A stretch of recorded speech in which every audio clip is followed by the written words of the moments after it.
L'histoire complète de la vie de l'imam al-Mahdi, que la paix soit sur lui. L'imam al-Mahdi, que la paix soit sur lui, est un homme dont le parcours de vie sera unique, sans précédent. Il vivra une existence marquée par des restrictions, des privations, des souffrances et des douleurs intenses. Il subira également des épreuves sévères, de grandes difficultés et des obstacles insupportables, même pour les montagnes, alors qu'il est un homme simple, insignifiant aux yeux des gens. Il ne cherche ni pouvoir, ni royauté, ni domination, car il est un serviteur. Allah, exalté soit-il, l'aime et veut le rapprocher de lui comme les élus. Il attire son cœur vers lui sans qu'il ne soit conscient de sa propre sainteté. Cela lui sert de protection contre les désirs de l'âme qui incitent au mal et contre les ruses de Satan. Cet homme sera également abandonné par ses proches, sa famille et ses amis, sans raison apparente. Mais Allah lui enverra ses soldats chargés de l'épreuve et de la purification. Allah lui imposera davantage d'épreuves pour l'épurer et le purifier, afin qu'il soit entièrement dévoué à lui. Il subira des douleurs intenses, éprouvant un profond sentiment d'étrangeté, et se retrouvera coupé du monde.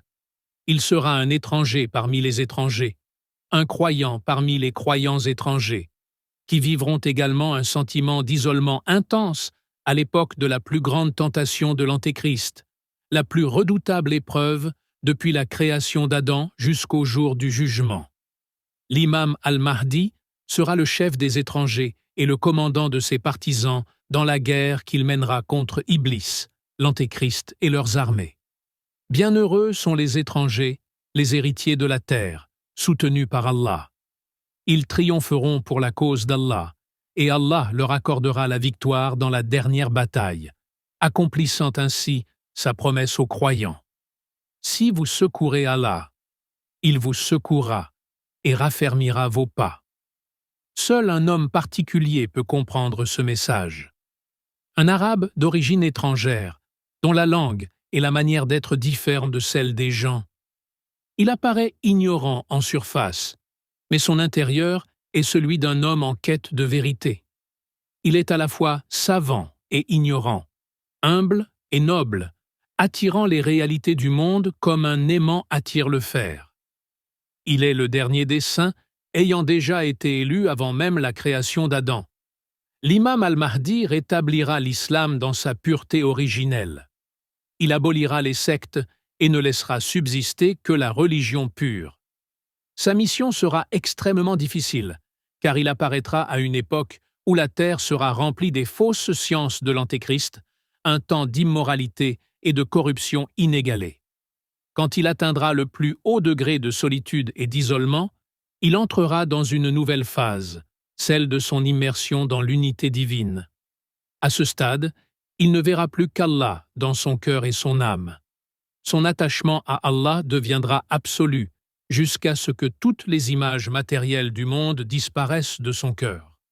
Il ne s'intéressera plus ni à l'argent, ni au pouvoir, ni aux biens de ce monde, car il aura découvert la véritable réalité.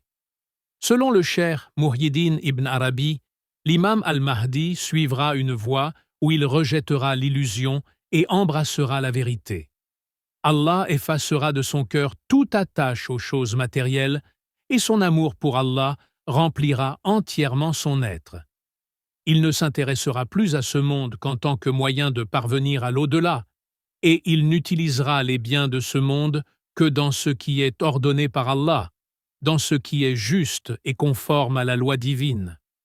Ainsi, Allah soumettra toute la terre à son autorité, mais il n'en tirera aucune gloire ou fierté, car son unique attachement sera envers Allah.